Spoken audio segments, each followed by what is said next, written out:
हमारे देश का कानून अपराधी को सुधारने और पुनः समाज में शामिल करने के लिए कई मौके उपलब्ध कराता है।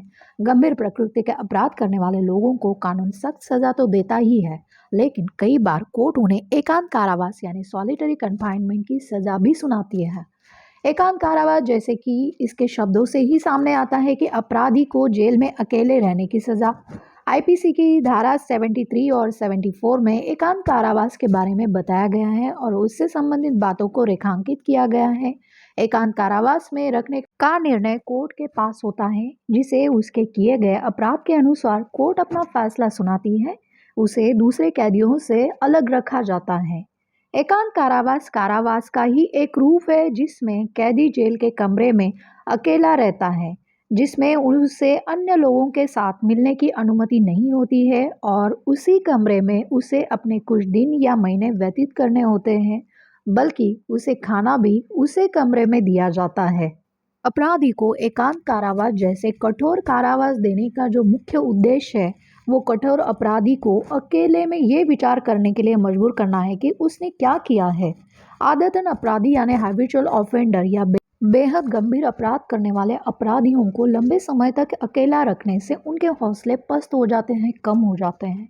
एकांत कारावास अन्य कैदियों से कैदी को अलग रखने और समाज से पूर्ण अलग रखने के लिए होता है। ये एक लास्ट ऑप्शन होता है और इसे असाधारण और अत्याचार के असाधारण मामलों में शायद ही कभी लागू किया जाना है।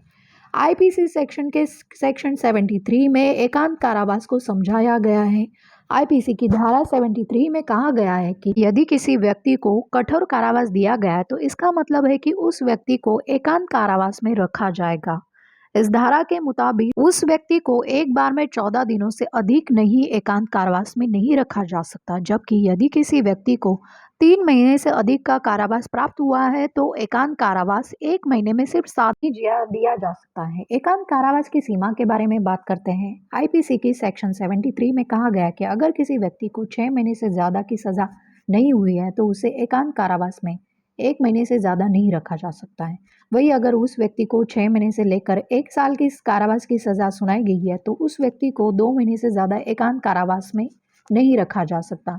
वही अगर किसी व्यक्ति को 1 साल से ज्यादा की कारावास की सजा सुनाई गई है तो उसे 3 महीने से ज्यादा एकांत कारावास में नहीं रखा जाएगा। अब बात करते हैं सुप्रीम कोर्ट के उन महत्वपूर्ण फैसलों के बारे में जिसमें एकांत कारावास को क्रूर और कठोर बताया गया है। किशोर सिंह रविंदर देव बनाम राजस्थान राज्य में सुप्रीम कोर्ट ने एकांत कारावास को एक क्रूर प्रकार की कैद के रूप में वर्णित किया है। कोर्ट ने कहा कि एकांत कारावास में कैदी अपने साथी कैदियों से पूरी तरह अलग हो जाते हैं और बाहरी दुनिया से अलग हो जाते हैं।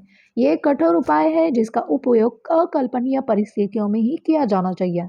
अब दूसरा है सुनील बत्रा बनाम दिल्ली प्रशासन के मामले में सुप्रीम कोर्ट ने कहा कि एकांत कारावास का लोगों पर बुरा प्रभाव पड़ता है। कोर्ट के अनुसार एकांत कारावास लोगों के शारीरिक और मानसिक पीड़ा का कारण बनता है। ये भी नोट किया गया था कि एकांत कारावास कैदियों को स्थानांतरित करने, घुलने मिलने और अन्य कैदियों के साथ रहने का अधिकार को प्रतिबंधित करता है। ऐसे करना और अनुचित है। यह ऐसे व्यक्ति के अनुच्छेद 21 का भी उल्लंघन करता है जब तक कि कानून द्वारा ये उचित और जरूरी ना हो। पर किशोर सिंह के मामले में सुप्रीम कोर्ट ने यह भी कहा कि एकांत कारावास केवल सुरक्षा कारणों से या कुछ असाधारण मामलों में ही लगाया जा सकता है।